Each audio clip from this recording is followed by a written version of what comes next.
था बक, उसी को बक असुर कहते हैं, तब पूरा नाम हो गया बकासुर।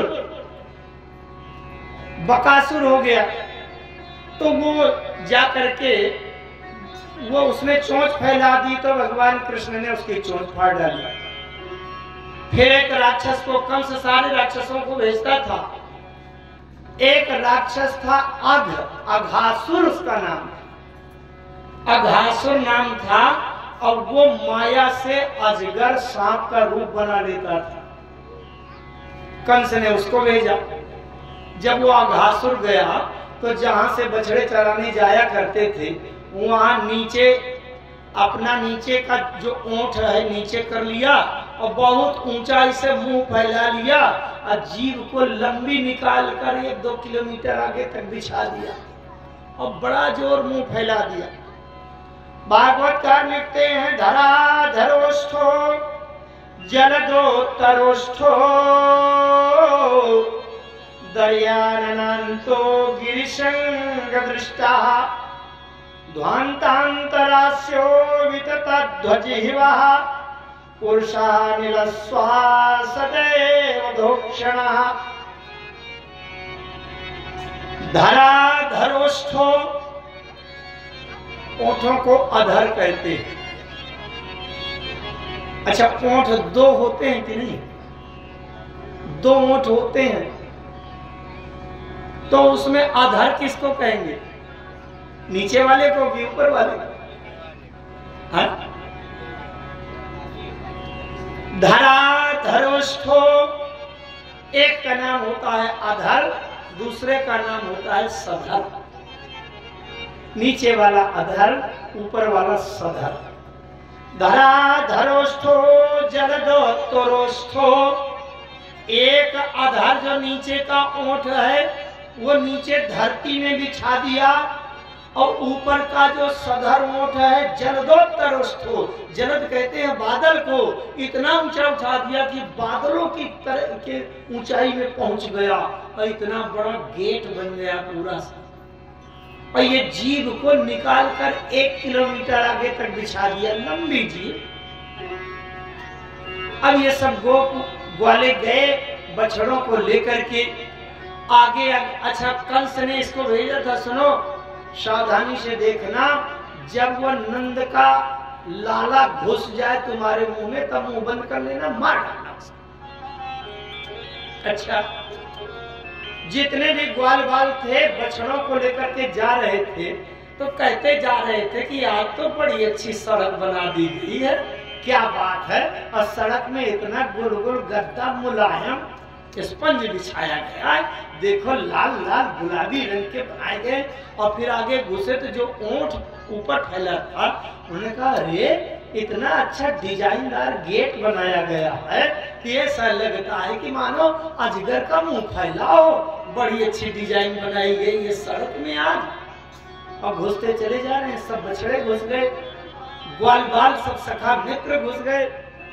अब वो अघासुर जो है वो ये भी देख रहा है कि वो ग्वाल बाल मित्र तो आ गए लेकिन असली वाला भी तो घुसा ही नहीं है, माने कृष्ण तो घुसा ही नहीं है, अब उसी को मारना है। तो जब कन्हैया घुस आवे तब इनको मारू। अब दूर से भगवान कृष्ण ने देखा, अरे बोले ये सारे मित्र मेरे घुस गए उसके अघासुर के मुंह में, अजगर के मुंह में, अब मुंह बंद कर लेगा तो भीतर इनको सबको भस्म कर देगा। भगवान कृष्ण जल्दी से दौड़े और दौड़ करके जब घुसे और जैसे भगवान कृष्ण घुसे वैसे उसने तुरंत ओठ बंद कर लिए। और जैसे ओठ बंद कर लिए भगवान कृष्ण ने कहा कि अभी तुमको ठिकाने लगाता हूँ। भगवान कृष्ण ने अपना रूप इतना बड़ा कर लिया कि पद पाताल शीश अजधामा, इतना विराट रूप बना दिया कि वो अजगर के मुंह के अंदर मुंह बंद हो गया तो अजगर की श्वास जाना बंद हो गई। और फिर इतना बड़ा शरीर फैला दिया कि अजगर की जो कोशिकाएं थी, चमड़ी थी, मांस था, वो चर चर चर करके वैसे फट गया कि जैसे कोई कपड़ा का बोरा फट जाए बड़ी जोर से फेंकने पर। पूरे अजगर का पेट फट गया, चर से 2 फांके होकर बाहर निकले। अरे उन मित्रों ने कहा ये क्या हो गया था? अरे बोले क्या हो गया था? अलीगढ़ के ढीसर घुस गए थे, सब मर जाते। ये घटना जब हुई, जितने ग्वाले जाया करते थे वो लौटकर रोज की घटना अपनी माताओं से बताया करते थे। लेकिन ये घटना जो हुई इसको उस दिन नहीं बताया, 1 साल के बाद बताया। 1 साल के बाद, 1 साल के बाद क्यों बताया? एक और बड़ी अच्छी घटना हुई। क्या हुआ कि भगवान कृष्ण और 8-10 मित्र सब बछड़े चराने जाया करते थे। अच्छा, सब लोग अपना अपना टिफिन बांध के ले जाएं कि वहां दोपहर में खाएंगे। कोई ले जाए रसगुल्ला तो कोई मालपुआ, कोई रबड़ी, कोई मलाई, बर्फी, पेड़ा, बालूशाही सब ले जाएं। ले तो सब अपने अपने घरों से जाएं, लेकिन जब खाने के लिए बैठे तो सबके टिफिन निकाल कर खोल कर रख लें। अब कभी इसके टिफिन का वो खा ले, उसके टिफिन का वो खा ले, एक दूसरे का खाते रहते थे। भगवान कृष्ण के जो उपरोहित ब्राह्मण थे उनका नाम था आचार्य गर्ग। गर्गाचार्य जी के पुत्र थे जिनका नाम था मधुमंगल। अच्छा, मधुमंगल भी जाया करते थे साथ में। एक दिन भगवान कृष्ण ने कहा, मधुमंगल तुम रोज रोज हमारी रबड़ी, मलाई, माखन, मिश्री, मेवा, पेड़ा, बर्फी, जलेबी खाते हो, तुम कुछ नहीं लाते हो। कल तुम्हारा नंबर है, तुम लाना। जो कल तुम जो भोजन लाओगे वही मैं खाऊंगा, समझ लो। अच्छा, मधुमंगल के घर में थी गरीबी। उसके पास ऐसा कुछ नहीं होता था कि जो 10 लोगों के सामने, 10 साथियों के सामने खिलाने लायक कुछ ले जा सके, तो लाज लगती। मधुमंगल ने आकर के आज अपनी माँ से कहा, माँ कल मैं भोजन लेके जाऊंगा। कन्हैया ने खुल करके सबके बीच में कह दिया है कि रोज रोज हमारी रबड़ी मलाई खाते हो और तुम कुछ नहीं लाते हो। कल तुम लाना, तुम्हारा भोजन करूंगा। तो माँ कल तुम भोजन बना के देना और तुम्हारा ले जाऊंगा, वही कन्हैया खाएगा। मधुमंगल की माँ ने कहा, बेटा कन्हैया के खाने लायक बनाने के लिए हमारे घर में कुछ नहीं है। बोले नहीं, चाहे तो कुछ हो जाए, नाम खोल के कहा है कि कल तुम लाना। मधुमंगल की माँ ने देखा कि 3-5 दिन का पुराना मट्ठा एक चुपरी 2 हनी में थोड़ा सा 1 गिलास पड़ा है। अब वो 5 दिन का पुराना मट्ठा और वो भी 1 गिलास, तो उसकी बना दिया कढ़ी।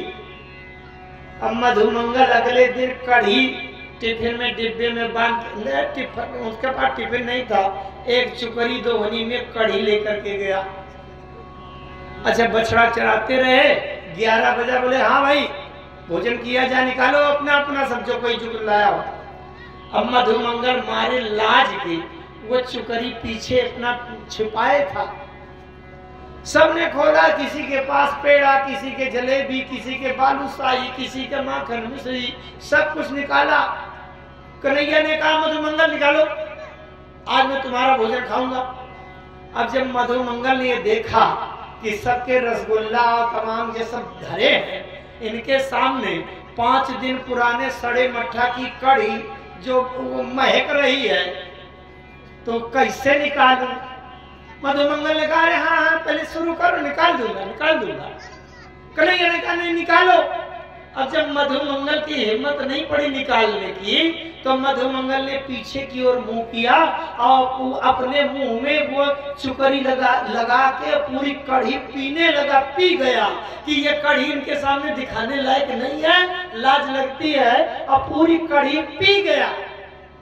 अब जब मधुमंगल पूरी कढ़ी पी गया तो भगवान कृष्ण दौड़े, मेरे लिए लाए थे, तुम पिए जा रहे हो। तो भगवान कृष्ण पहुंचे जल्दी से दौड़कर, और उसके ओठों में जो उसकी जूठी कढ़ी चिपकी थी, भगवान कृष्ण ऐसे जीभ निकाल निकाल के उसके ओठों की कढ़ी चाटने लगे। बहुत मार्मिक बात है, जब वो कढ़ी चाटने लगे तो ऊपर से ब्रह्मलोक से ब्रह्मा जी नीचे उतर आए और इस दृश्य को देखा तो ब्रह्मा जी को मोह हो गया कि अगर ये असली ब्रह्म होता तो इतना भुखेड़ा नहीं है कि दूसरे के ओंठ की जूठी कड़ी चाटे। इसका मतलब ये असली भगवान ईश्वर नहीं है, ये कोई नकली है। ब्रह्मा जी ने कहा मैं इनकी परीक्षा लूंगा, ये इसमें लिखी है भागवत में, इनकी परीक्षा लूंगा कि ये भगवान असली है कि नहीं।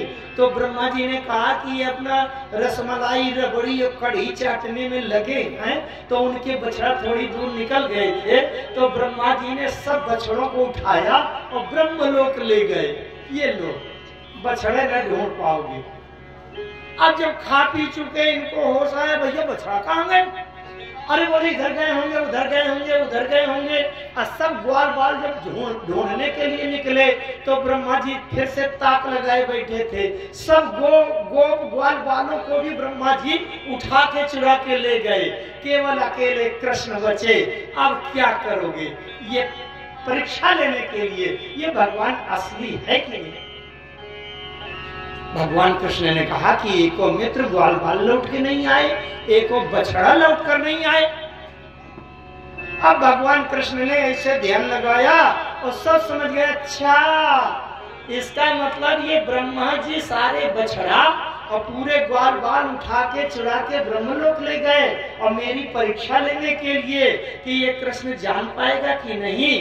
तो भगवान कृष्ण ने क्या किया कि जितने बछड़े थे तो भगवान कृष्ण अलग अलग रूप में बछड़ों का रूप बना लिया और जितने ग्वाले मित्र थे सभी ग्वालों का रूप बना लिया। ले जाओ बछड़ा ग्वाल। मैं उतने रूप बना करके भगवान कृष्ण बछड़ा बनकर शाम को लौटे। अब आज जो भी बछड़ा अपनी गाय के थन में मुंह लगाओ है तो गाय को आज ब्रह्म आनंद की सुखानुभूति हो। जहाँ भगवान कृष्ण बछड़ा बनकर गाय के थन में मुंह लगा के दूध चूसे, वो ब्रह्मानंद की अनुभूति हो। आज जितने गोप ग्वाल अपने अपने घरों में गए अपनी माताओं से बात करने लगे, माताओं ने जैसे अपने पुत्रों को छुआ उन्हें दिव्य ज्ञान आनंद की ब्रह्म ज्ञान की अनुभूति होने लगी। अरे ये तो आज जो बात करता है उससे ऐसा लगता है कि वेद मंत्र सुन रहे हैं। बड़ी आनंद की अनुभूति होने लगी। वो माताएं धन्य हो गई, वो गौएं धन्य हो गई जहाँ भगवान कृष्ण ने बछड़ा और पुत्रों का रूप बना करके उनको सुख दिया। ये बात गर्गाचार्य जी समझ गए। गर्गाचार्य जी समझ गए। गर्गाचार्य जी ने पूरे गांव की गोपिकाओं को बुलाया। बोले सुनो गोपिकाओं, जिसके घर में जितनी बिटियां हों इस साल एक ऐसा योग पड़ रहा है कि कोई भी बिटिया अनब्याही कुंवारी न बचे। इस साल सभी कन्याओं का विवाह हो ही जाना चाहिए। और उसका एक और मुहूर्त निकला है कि किसी की भी बिटिया हमारे गोकुल गांव से बाहर नहीं ब्याही जाएगी। यहीं पर इसके घर की बिटिया उसके लड़के के साथ और उसकी बिटिया उसके लड़के के साथ विवाह किया जाएगा। ये बहुत जरूरी है और नहीं आपको बड़ा दोष अपराध लगेगा। सबने बात मान लिया। उस ब्रज की जितनी कुमारिकाएं कन्याएं थी वो सब एक दूसरे के घरों के उन गोप बालकों के साथ विवाह कर दिया। यहाँ बाहर से देखने में तो गोप बालक हैं लेकिन सभी गोपिकाओं का विवाह भगवान कृष्ण के साथ हो गया, क्योंकि भगवान कृष्ण ही सारे पुत्रों के रूप में सबके घरों में बालक बने थे। भगवान के साथ विवाह। और ब्रह्मा जी ने 1 साल तक अपने ब्रह्मलोक में बछड़ा और गोप ग्वालों को चुराए रखा। जब पूरा 1 साल चुराए रखा और ब्रह्मा जी के यहाँ ढूंढते हुए शिकायत करने कोई नहीं पहुंचा कि तुम चुरा लाए हो। भगवान कृष्ण ने कहा 1 साल क्या है, 100 साल चुराए रखो। यहाँ जितने जोड़ी की जरूरत पड़ेगी उतने निकाल दूंगा।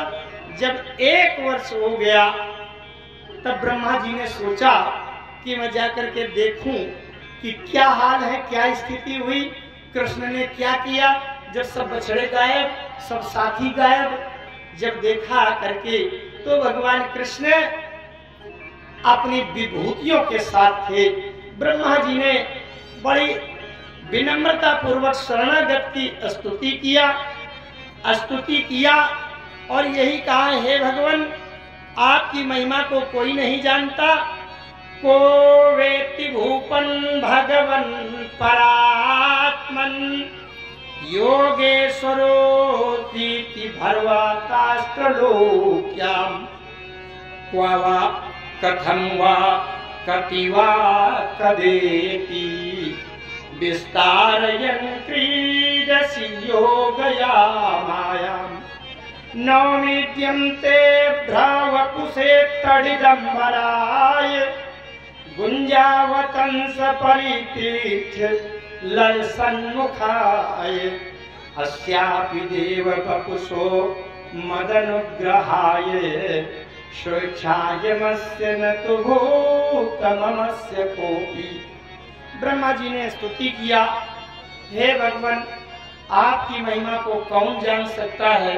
मुझे मोह हो गया था, भ्रम हो गया था, आपकी कृपा के बिना वो मोह दूर नहीं हो सकता। ये आपके गोप ग्वाल हैं असली वाले और ये आपके बछड़े हैं और मैं आपकी शरण में हूँ। भगवान, आप मुझे मेरे अपराध के लिए परीक्षा लेने के लिए क्षमा कर दो। ब्रह्मा जी ने बड़ी लंबी स्तुति की, पूरे 1 अध्याय तक लंबी स्तुति है। तो जब ये असली वाले आ गए तो भगवान कृष्ण जितने रूपों में बने थे उनको गायब कर दिया, लुप्त कर दिया और असली वाले गोप लौटकर 1 साल के बाद अपनी माताओं के पास आए। तब 1 साल के बाद वो जो अजगर के मुंह के भीतर घुसे जा रहे थे वो वाली घटना 1 साल के बाद सुनाया, क्योंकि 1 साल तक तो ब्रह्मलोक में रहे आए, ब्रह्मा जी के चंगुल में रहे आए। एक धेनुकासुर नाम का, धेनुक नाम का दैत्य था। धेनुक नाम का जो दैत्य था वो क्या करता था कि एक बगीचे में रहता था। बगीचे में रहता था तो वहां जो कोई फल खाने के लिए आवे तो घोड़ा बन करके आवे और पीछे के लिए पिछल कर दो लत्ती मारे और ऐसा लात मारे गधा बनकर कि वो 2 ही लात में उसका राम नाम सत्य हो जाए। वहां कोई फल खाने नहीं जाता था। सब लोग जानते थे भैया यहाँ का गधा बड़ा खतरनाक है, ये गधा मार डालता है सब। भगवान कृष्ण से किसी ने कहा कि ये जो धेनुक नाम का दैत्य है, घोड़ा गधा बनकर आता है, इसको आप मुक्त करिए। भगवान कृष्ण ने कहा, देखो, मैंने प्रहलाद को वचन दिया था कि मैं तुम्हारे वंश वालों को न कभी मारूंगा, न दंड दूंगा, न श्राप दूंगा, न युद्ध करूंगा। सब लोगों ने कहा तो फिर ये इसी तरह बना रहेगा, यहाँ के फल कैसे खाएंगे। भगवान कृष्ण ने कहा, ये काम अब दाऊ भैया करेंगे, मैं नहीं करूंगा। दाऊ भैया ने कहा, बिल्कुल, कुछ मुझे भी तो मौका दो, इतना बल भरा पड़ा है, कभी तो कहीं तो काम आवे। तो दाऊ भैया सभी गोप ग्वालों को लेकर के उस बगीचे में गए और वहां फल गिराने लगे, टपकाने लगे। बढ़िया बढ़िया पके पके फल लगे थे। फलानि तत्र भूरिणी पतन्ति पतितानि च संत किन्वन्त अवरुद्धानि धेनुकेन दुरात्मना। जैसे कोई फल वहां से तोड़े और पट्ट से नीचे गिरे और फल गिरने की आवाज आवे, तुरंत वो गधा आ जाए। कितने सखा थे वहां। श्री दामा नाम गोपालो राम के सवयो सखा सुबलस्तोक कृष्णाद्या गोपाः प्रेम दृश्यनम राम राम महाबाहो कृष्ण दृष्टि निर्वणम इतो विदूरे सुमथे तालतिका सुजंगलम। इतने सभी मित्र थे। इन्होंने जाकर के जैसे फल नीचे गिराया और पट्ट से 2-4 फल पर नीचे गिरे। उस धेनुक नाम के दैत्य ने, गधा ने सुना कि कोई फल तोड़ रहा है, जल्दी से आया और जैसे सामने आया, घूम करके पीछे की दुलत्ती उठा के मारना चाहा। वैसे दाऊ भैया ने दोनों पांव उसके पकड़ लिए और ऊपर आकाश में 7 चक्कर घुमा करके और पछाड़ दिया और धेनु के प्राण पखेरु उड़ गए। बोलिए बलदाऊ भैया की। एक बड़ा सैद्धांतिक तात्विक प्रसंग आता है। यमुना जी में एक घाट था काली दह, और काली दह में काली नाम का एक नाग रहता।